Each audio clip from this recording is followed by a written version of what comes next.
Uma história de Gabriel Garcia Marques. Um homem vem na chuva. Outras vezes, ela havia experimentado o mesmo choque quando estava sentada ouvindo a chuva. Ouvia o portão de ferro ranger. Ouvia passos de homens no caminho de tijolos e o som de botas raspando no chão em frente à soleira. Durante muitas noites, ela esperou que o homem batesse na porta. Mas depois, quando aprendeu a decifrar os inúmeros sons da chuva, ela pensou que o visitante imaginário nunca cruzaria a soleira e se acostumou a não esperá-lo. Foi uma decisão final tomada naquela noite tempestuosa de setembro, 5 anos atrás, quando ela refletiu sobre sua vida e disse a si mesma: nesse ritmo eu vou acabar envelhecendo. Desde então os sons da chuva mudaram e outras vozes substituíram os passos dos homens no caminho de tijolos. É verdade que, apesar de sua decisão de não esperar mais, em algumas ocasiões o portão rangeu novamente e o homem raspou as botas contra a soleira novamente, exatamente como antes. Mas a essa altura ela estava testemunhando novas revelações da chuva. Então ouviu Noel novamente, quando ele tinha 15 anos, dando aulas de catecismo para o seu papagaio. E ouviu a canção distante e triste do gramofone, que foi vendido a um vendedor de bugigangas quando o último homem da família morreu. Ela aprendera a resgatar da chuva as vozes perdidas no passado da casa, as vozes mais puras e cativantes. Então havia muita coisa surpreendente, maravilhosamente nova naquela noite tempestuosa, quando o homem que tantas vezes abria o portão de ferro, caminhava pelo caminho de tijolos, tossiu na soleira e bateu 2 vezes na porta. Com o rosto escurecido por uma ansiedade irreprimível. Ela fez um breve gesto com a mão, voltou a olhar para onde a outra mulher estava e disse: aqui está ela. A outra estava perto da mesa, com os cotovelos apoiados nas tábuas grossas e sem polimento de carvalho. Ao ouvir a batida, ela voltou os olhos para a lâmpada e pareceu abalada por uma ansiedade terrível. Quem poderia ser essa hora? Disse. E ela serena outra vez, com a segurança de quem diz uma frase amadurecida ao longo de muitos anos. Isso é o de menos. Seja quem for, deve estar encharcado. A outra se levantou, seguindo de perto, pelo olhar dela. Ela viu pegar a lâmpada. Ela observou desaparecer pelo corredor. Sentiu no quarto mal iluminado e em meio ao som da chuva que a escuridão tornava mais intenso os passos, afastando-se, mancando sobre os tijolos soltos e gastos do salão.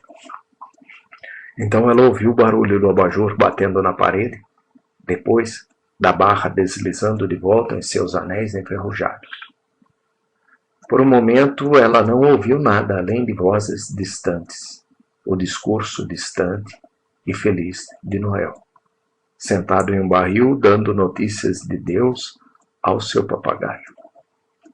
Ouviu o ranger da roda no pátio, quando Papa Laurel abriu o portão para deixar entrar a carroça de 2 bois. Ouviu Genoveva fazendo barulho na casa, como sempre, porque sempre encontro esse bendito banheiro ocupado. E então de volta ao Papa Laurel, destruindo seus palavrões militares, abatendo andorinhas com a mesma espingarda que usou na última guerra civil para derrotar sozinho uma divisão inteira do governo. Chegou a pensar que dessa vez o episódio não passaria das batidas na porta, assim como da outra vez não passou das botas raspando na soleira. E pensou que a outra mulher a tivesse aberto e só tivesse visto os vasos de flores na chuva e a rua triste e deserta. Mas então ela começou a ouvir vozes na escuridão. E ela ouviu novamente os passos familiares viu as sombras estendidas na parede do salão. Então soube que depois de muitos anos de aprendizado, depois de muitas noites de hesitação e arrependimento, o homem que abriu o portão de ferro decidiu entrar. A outra mulher voltou com a lâmpada, seguida pela recém-chegada, colocou-a sobre a mesa e, sem sair da órbita da claridade, tirou a capa de chuva, com o rosto castigado pela tempestade, voltado para a parede. Então ela o viu pela primeira vez. Ele olhou para ela com firmeza a princípio. Então ela o decifrou da cabeça aos pés, desmontando membro por membro, com um olhar perseverante, diligente, sério, como se estivesse examinando um pássaro em vez de um homem. Finalmente, ela virou os olhos para a lâmpada e começou a pensar. É ele, de qualquer forma, embora eu imaginasse um pouco mais alto. A outra mulher empurrou uma cadeira até a mesa. O homem sentou-se, cruzou uma perna, desamarrou o cadarço da bota.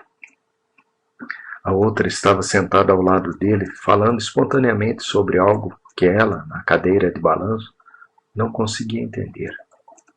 Mas diante dos gestos sem palavras, sentiu-se redimida do seu abandono e notou que o ar, empoeirado e estéril, tinha o mesmo cheiro de antes, como se fosse novamente o tempo em que os homens entravam suando nos quartos, e Úrsula, atordoada e saudável, corria todas as tardes, às 4h05, para ver o trem partir da janela. Ela ouviu-o gesticulando e ficou satisfeita que o estranho estivesse agindo daquela maneira, que entendeu que, depois de uma jornada difícil, muitas vezes retificada, finalmente havia encontrado a casa que havia se perdido na tempestade. O homem começou a desabotoar a camisa. Havia tirado as botas e estava debruçado sobre a mesa, secando-as no calor da lamparina. Então a outra mulher se levantou, foi até o armário e voltou para a mesa com uma garrafa meio vazia e um copo. O homem agarrou a garrafa pelo gargalo, extraiu a rolha com os dentes, serviu-se de meio copo de um licor verde e espesso. Então bebeu sem respirar, com uma ansiedade exaltada. E ela, da cadeira de balanço, observando, lembrou-se daquela noite em que o portão rangeu pela primeira vez, há tanto tempo, e ela pensou que não havia nada na casa para dar ao visitante, exceto aquele frasco de hortelã. Ela dissera à companheira: devemos deixar a garrafa no armário. Alguém pode precisar dela em algum momento. A outra lhe dissera: quem? E ela respondera: qualquer um. É sempre bom estar preparado para o caso de alguém vir quando chove. Muitos anos se passaram desde então, e agora o homem pretendido estava lá, despejando mais bebida no copo. Mas desta vez o homem não bebeu. Quando estava prestes a fazer isso, os olhos dele vagaram pela escuridão, acima da lâmpada. E pela primeira vez, ela sentiu o toque quente do seu olhar. Percebeu que até aquele momento o homem não havia percebido que havia outra mulher na casa. Então começou a balançar. Por um momento, o homem a examinou com atenção indiscreta. Uma indiscrição, talvez, deliberada. Ela ficou confusa no início. Mas então ele percebeu que esse olhar também lhe era familiar, que apesar de sua obstinação esquisita e um tanto impertinente, havia nele muito da gentileza travessa de Noel, também um pouco da falta de jeito paciente e honesta do seu papagaio. Então começou a se balançar, pensando: mesmo que ele não seja o mesmo que abriu o portão de ferro, é como se fosse, de qualquer forma. E ainda balançando enquanto olhava para ela pensou: Papai Noel o teria convidado para caçar coelhos no jardim.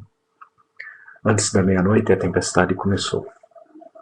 A outra rolou a cadeira para a cadeira de balanço e as duas mulheres permaneceram em silêncio, imóveis, observando o homem, se enxugando ao lado do abajur.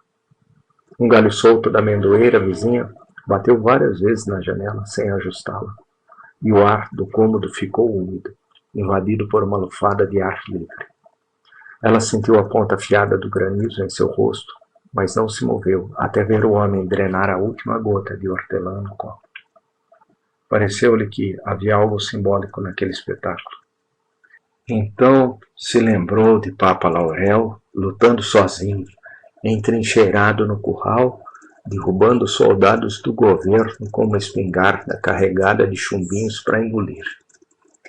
Lembrou-se da carta que o coronel Aureliano Buendia lhe escreveu, do título de capitão que papai Laurel rejeitou, dizendo: diga a Aureliano que não fiz isso pela guerra, mas para impedir que esses selvagens comam meus coelhos.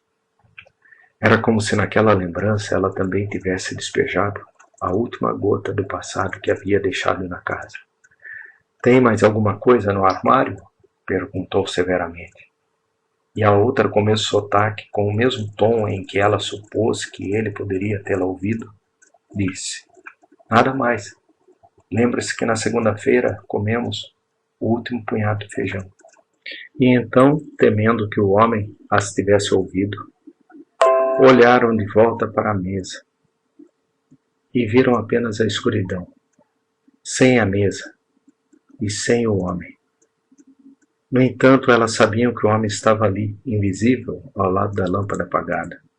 Elas sabiam que ele não sairia de casa até que parasse de chover e que, na escuridão, o cômodo havia se tornado tão pequeno que não era de surpreender que ele as tivesse ouvido.